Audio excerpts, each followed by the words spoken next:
Dok, alisan ko na, Dok. Brando, bagong gising ka. Ito ha, may kwento ko sa inyo. Isang umaga, si Brando, nagising. Nagpunas ng laway. Siyempre, tinawag siya ni Aling Intay na kumain ng almusal.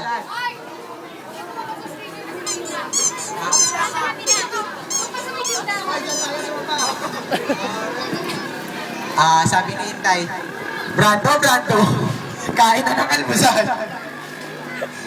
Kumain sila. At nang matapos sila kumain, si Brando ay nagpaalam kay Aling Inday. Tapos na nga no? Kain pa. Gutom pa.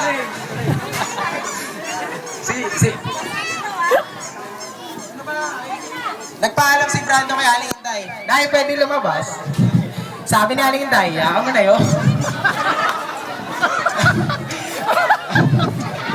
At nasa labas na si Brando, nakipaglaro siya kay Toyang at kay Nene. Yay! Naglaro sila ng lupa. Laro.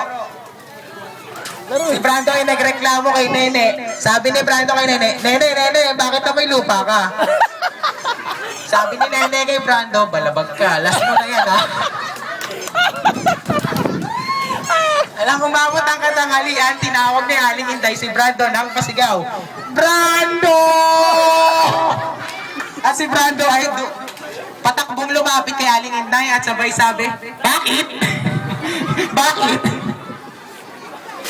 May problema ka? Yan, dyan kayo. Tapos, inaya ni Aling Inday na kumain ng tanghalian si Brando at pinagsabihan na magugas ng kamay. Si Brando matigas ulo hindi nagugas ng kamay. Okay. Kain.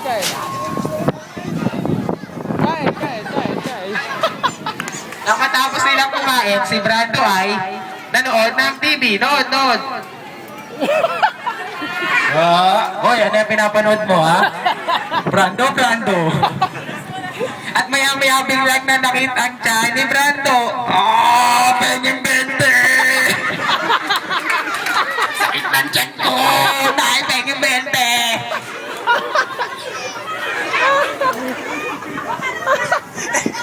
Hoy, masakit yung tiyan mo. Namilipit, bumagsak! Nagsak!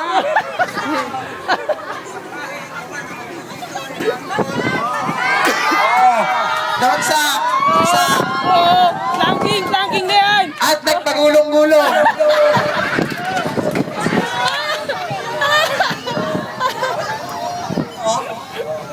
At si Aling Inday ay natatarantan lumapit. Lapit. Brando, anong nangyari sa'yo?